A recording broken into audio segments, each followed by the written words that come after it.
Across the world, from abandoned industrial lots to old military sites and forgotten homesteads, a strange but remarkable pattern keeps showing up. Places where the soil is so compacted, so lifeless, so close to concrete that nothing should grow, suddenly spring back to life. Not because a bulldozer broke the ground open, not because fertilizers were dumped by the ton, but because certain plants most people walk past without noticing, have the unique ability to fracture dead earth, rewrite its biology, and rebuild a healthy soil ecosystem from scratch.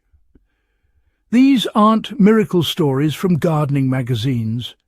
These are field-tested reports from restoration ecologists, World War II battlefield reclamation teams, Cold War facility cleanups, and homesteaders who watch sterile ground wake up and breathe again. And when you understand which plants do this, why they do it, and how to use them with purpose, you unlock one of the most underrated survival and land restoration skills that exists. So today on Hydra Haven, we're diving straight into the 5 plants that can take ground so hard it may as well be concrete and turn it into living soil faster than most people believe possible. Let's start the real breakdown. The first plant works because it drills through soil like a biological jackhammer. Daikon radish is known in modern farming circles as a biotiller, but people forget just how aggressive it can be. A single root can push several feet into compacted ground, and as it expands, it forces cracks through the soil layers. When the plant dies, those channels remain, allowing air and water to move downward for the first time in years. The quickest application method is to broadcast the seeds over hard ground after rainfall or irrigation. They don't need loose soil.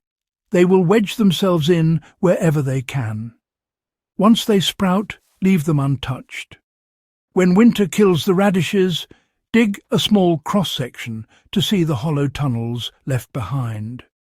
Those openings create the foundation for soil microbes and earthworms to return.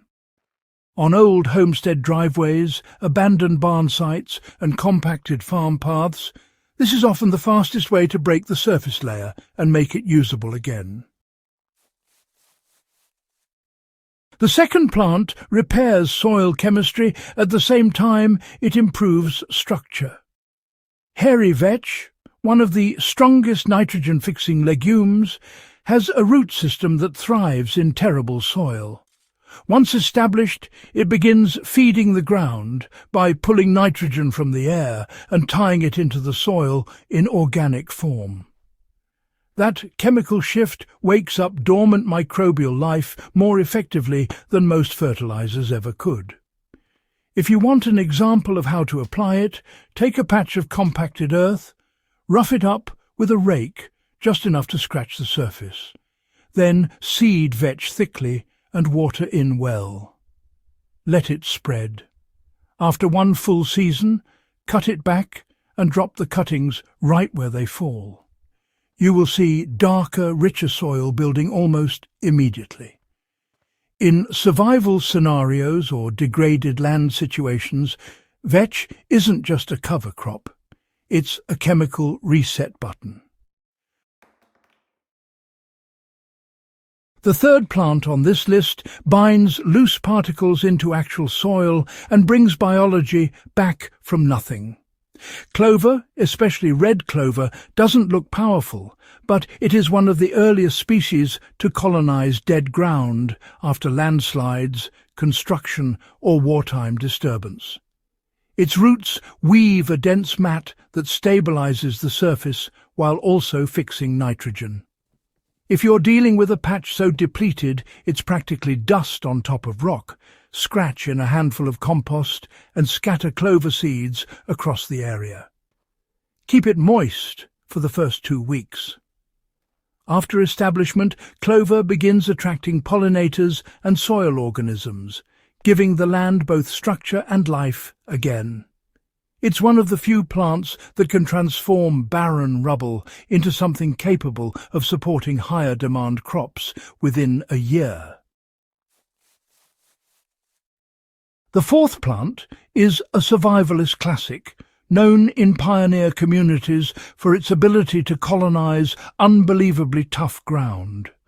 Comfrey, especially the Bocking 14 strain, sends out a deep taproot that mines minerals far below the surface. It drags calcium, potassium, and trace elements upward and stores them in its leaves, which you can chop and drop to create a nutrient-rich mulch. If you have a spot where soil has been scraped away by machinery or eroded down to subsoil, plant comfrey crowns directly into the hard earth. Water them consistently for the first 3 weeks. After that, they establish themselves and begin their work. Over time, comfrey produces thick organic matter that rebuilds the topsoil layer, allowing vegetables, fruit bushes or herbs to move in afterward. Historically, homesteads used comfrey as a living fertilizer factory, and the method still works.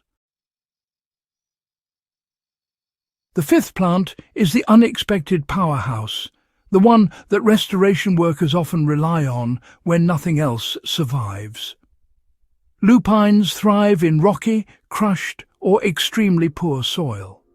Their roots not only fix nitrogen, but also form partnerships with mycorrhizal fungi that physically penetrate and loosen compacted zones. Where other plants wither, lupines hold their ground and gradually alter the soil structure around them. For practical use, plant lupine seeds after soaking them overnight to soften the seed coat. Direct seed into compacted or gravelly soil. They will germinate slowly but reliably, and after a full growing season, you'll notice the top 2 to 3 inches of soil darkening, softening, and holding moisture more effectively. That change is the first stage of turning rubble back into living earth.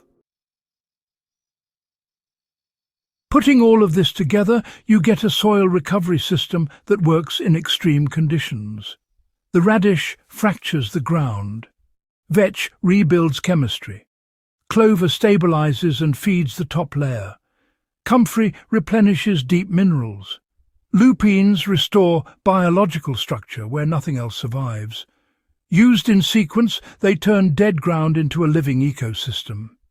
If you want more field-tested restoration knowledge, make sure you subscribe to Hydra Haven, share this guide with someone who needs it, and help us grow a community of people rebuilding the land 1 square foot at a time.